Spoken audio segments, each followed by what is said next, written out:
Russia dossier will not testify before Senate next week. The co-founder of a political and corporate intelligence firm behind an explosive dossier alleging Russian intelligence influence over President Donald Trump will not testify next week before the Senate Judiciary Committee, according to two sources familiar with his plans. The committee on Wednesday announced a July 19 hearing that listed Fusion GPS co-founder Glenn Simpson, a former Wall Street Journal investigative reporter, as a witness. His inclusion raised the specter of public testimony about the dossier's seamy and contested claims of sexual misconduct and a years-long Kremlin conspiracy to get Trump elected. But the request for Simpson to appear was voluntary, and it's unclear whether the committee will seek to compel his testimony. Spokespeople for Senate Judiciary Committee Chairman Chuck Grassley of Iowa and Ranking Member Dianne Feinstein of California did not respond to requests for comment. During the 2016 campaign, Simpson's firm hired the British spy Christopher Steele, who ultimately produced the infamous dossier, which suggests Trump took part in an intricate Kremlin-backed plot to ascend to the White House. He and the White House have strenuously denied the allegations in the document. The decision by Grassley to call Simpson to speak publicly is one of the riskiest moves in Congress' 6-month-old probes into Russian meddling in the presidential election. And it amounts to a decision to rip the bandage off an investigation that has at times crawled along slowly. I think we need to find out what the facts are and let the chips fall where they may, said Senate Majority Whip John Cornyn, R. Texas, a member of the Judiciary Committee. The committee called Simpson, who helped establish Fusion GPS in 2009, to testify during a larger hearing about the role of foreign lobbying. Simpson hired Steele, a Russia expert, during the GOP primary, and Steele continued his work after Trump was picked as the nominee. In its 35 pages was a seamy tale of a years-long conspiracy by the Kremlin to recruit Trump as an ally, to blackmail him through business deals and to entrap him in acts of sexual misconduct. Trump famously rebutted the suggestion he engaged in salacious sexual activity when he described himself as a germaphobe.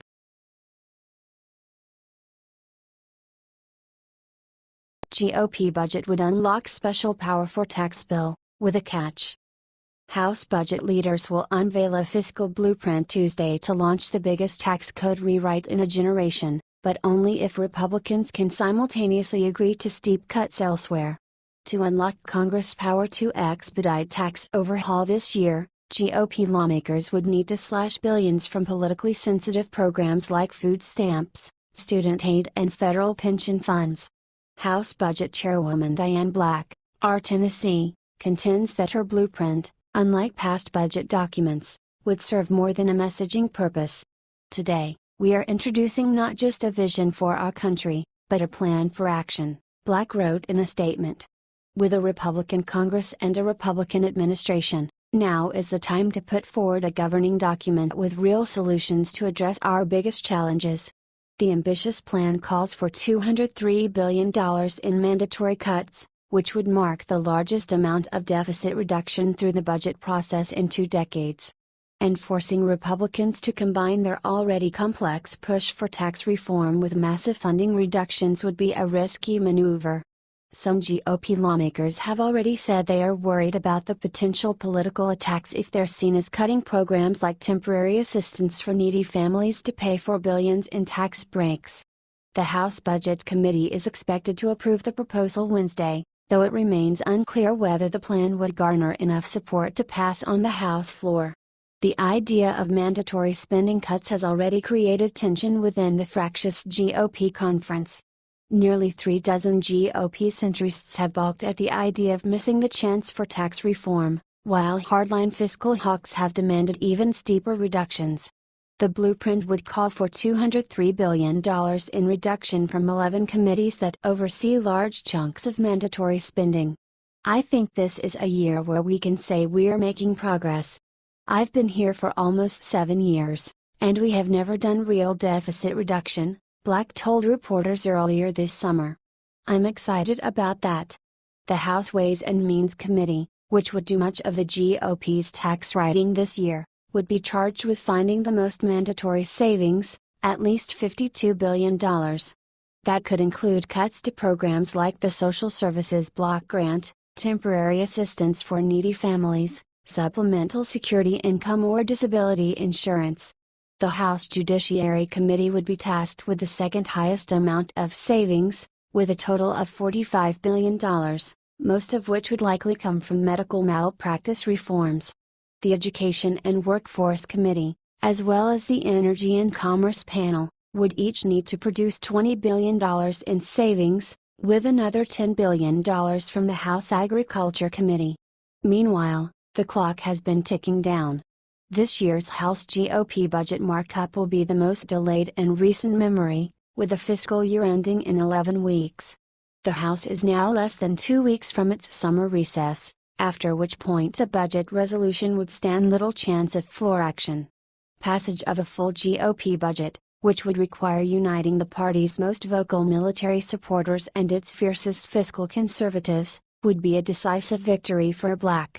The first-term chairwoman, who has her eye on the Tennessee gubernatorial race next year, has spent months crafting a package to entice an increasingly divided GOP conference.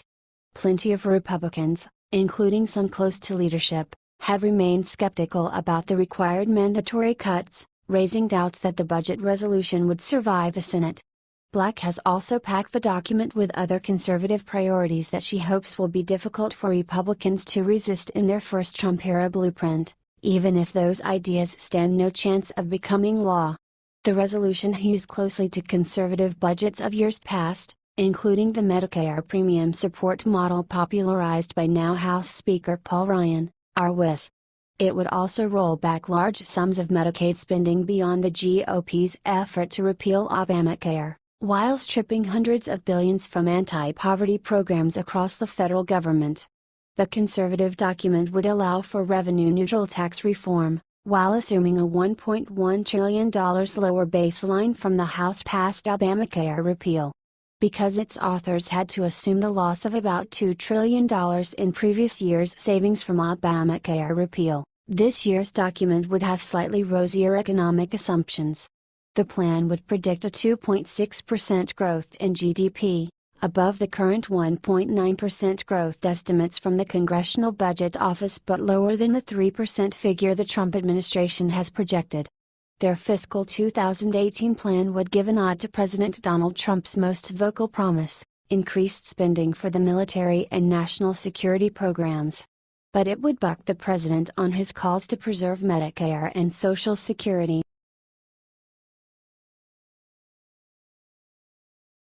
Trump blindsided by implosion of GOP healthcare bill. President Donald Trump convened a strategy session over steak and succotash at the White House with senators Monday night, trying to plot an uphill path to repealing Obamacare and replacing it with a GOP alternative.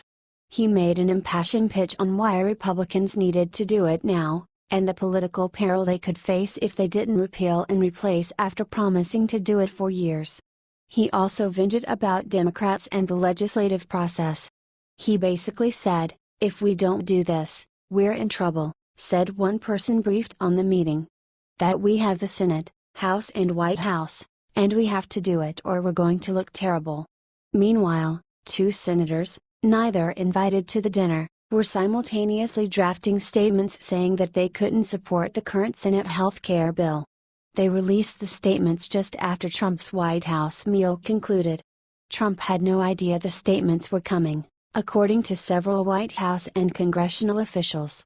His top aides were taken aback, and the White House was soon on the phone with Senate Majority Leader Mitch McConnell. The abrupt collapse of the current plan blew up at the White House wanted for months and undoubtedly set back Republicans in their goal to overhaul President Barack Obama's legislation. It certainly frustrated a number of the president's top aides, who have negotiated to the letter certain packages for certain senators for a summer solution. But Trump, who has not fretted over the details of the proposed legislation, seemed ready to try something else, trading ribeye negotiations for his favorite pastime. Within an hour, Trump was back on Twitter, where he put forward a different idea, one he has posited privately for months, after talking to McConnell and top aides. Republicans should just repeal failing Obamacare now and work on a new healthcare plan that will start from a clean slate. Dems will join in. He tweeted.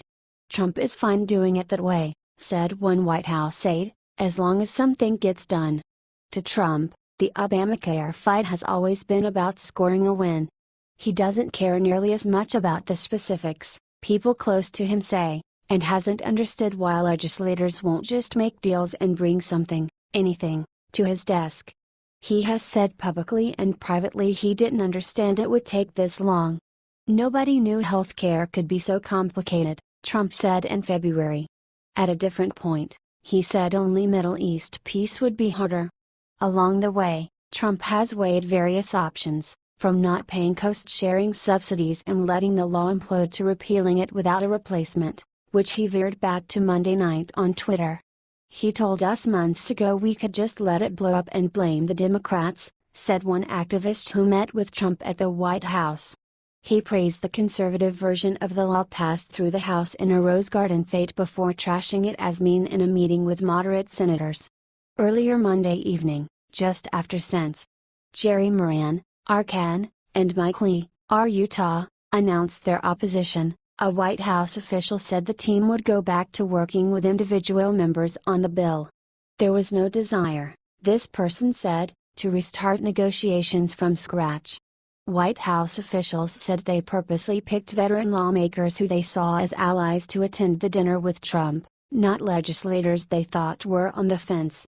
But the bill was already on a knife edge, with a vote delayed this week due to the absence of Arizona Senator John McCain due to a medical procedure.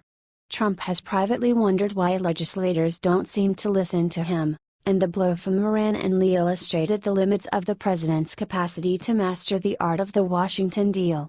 None of the people at the dinner were the ones they should have been worried about, said one person involved in the discussions. Trump allies have sometimes attacked Republicans the White House needs to support the bill. He has alienated some senators with his unorthodox tweets and his inattention to policy details, even as they have praised others on his staff. He has sometimes expressed the view that Democrats would like to work with Republicans, as he did Monday night, even though his staff harbors skepticism. Why would Trump call McCain crusty Monday afternoon? One White House official asked. Because that's the word that came to his brain. According to several people briefed on the matter, Trump and McConnell were prepared to make similar statements Monday evening. But Trump preempted the Senate Majority Leader, sending a quick tweet that took even some of his staff by surprise. There it is, one aide said, 2 minutes after promising news within an hour. Regretfully, it is now apparent that the effort to repeal and immediately replace the failure of Obamacare will not be successful, McConnell said, in a missive from Don Stewart, his spokesman. A White House official, per usual policy, said Trump's tweet would speak for itself.